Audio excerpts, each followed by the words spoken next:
Well, in sport, all eyes on the Australian Open Tennis Championships. What a championship it's been. The world number one, the Australian Ash Barty, was beaten yesterday in the quarterfinals comprehensively in front of her opponent in very warm conditions. Her opponent took an injury break. You can't please yourself in injury breaks, by the way. They have to be approved by appointed medical staff. When she returned, the Czech, Karolina Muchova, ploughed through Ash and bundled her out rather effortlessly. The Czech has never been anywhere like this in a Grand Slam. In the semi-final today, she was beaten by the 24th seed, just, by the way, Jennifer Brady, the American. And then today, Serena, having been brilliant yesterday, stumbled again, going down 6-3, 6-4. So she still sits on 23 major single championships, one short of the great Margaret Court. Serena led 2-love in the first set, had a break point at 3-love. I'll make this point about Serena Williams. She's got coaches and people all around her, and with the best serve you've ever seen in women's tennis, she can't hold serve. You can't lose a game of tennis if you don't lose your serve.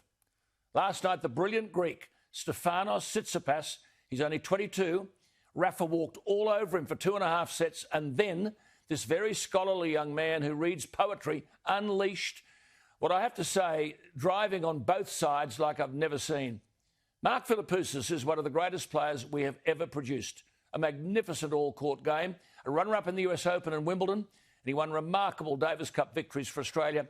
He has seen it all. He joins us from Melbourne. Mark, great to talk to you. I mean, we'd say the same thing every year. What a championship. Oh, it's been incredible. First of all, thank goodness that it's on, the opportunity to watch them play and for the players to have an event. And now the crowd is back, so it's fantastic. Rafa and Tsitsipas, what do you make of it? Oh, my goodness. I stood up to watch that match. What an incredible match. Yeah. Rafa was killing him, 6-3, 6-2. Tsitsipas was hanging in there some way. Ended up winning that tiebreaker, and everything changed. He started relaxing. He started opening up his shots, going for it.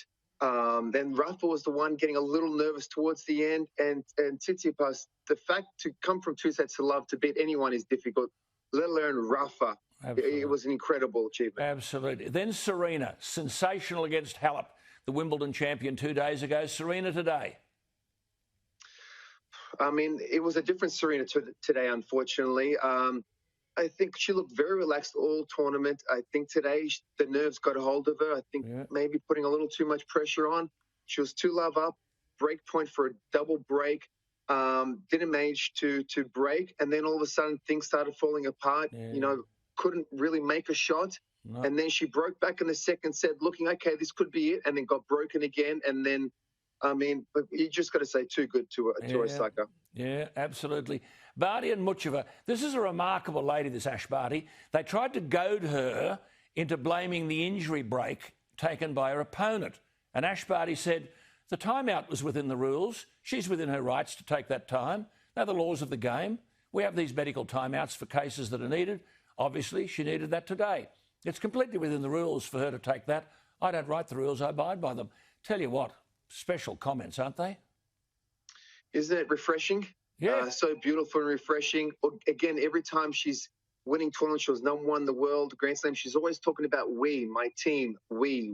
Yes. I mean, this girl has an incredible head on her shoulders, handles herself incredibly well. Unfortunately, came a little short this year, but what a fantastic role model.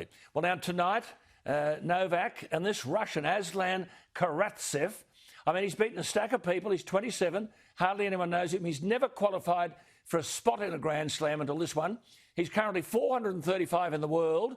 He's defeated the 8th seed, the 20th seed and the 18th seed. It's his Grand Slam debut. He's the first man in the Open era to reach a Grand Slam semi-final on debut.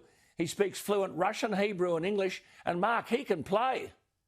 Oh, can he play? I called his match against Schwartzman and he killed him in straight sets. This is a guy that no one ever heard of until a few months ago. Won 2 challenges and lost in the final of his 3rd challenger to Stan Wawrinka, which is not a bad loss. They make him go to Doha. He qualifies. He's down a break in the 3rd set in the first round of qualifying. Somehow wins that. Now he's in a semi-final playing Djokovic. I mean, what a story. What a story. We wonder whether Djokovic is fit. Well, now listen. Hey, what's your form like, by the way? You know, it's okay. I'm catching more waves than I am hitting tennis balls, but I'm happy with that.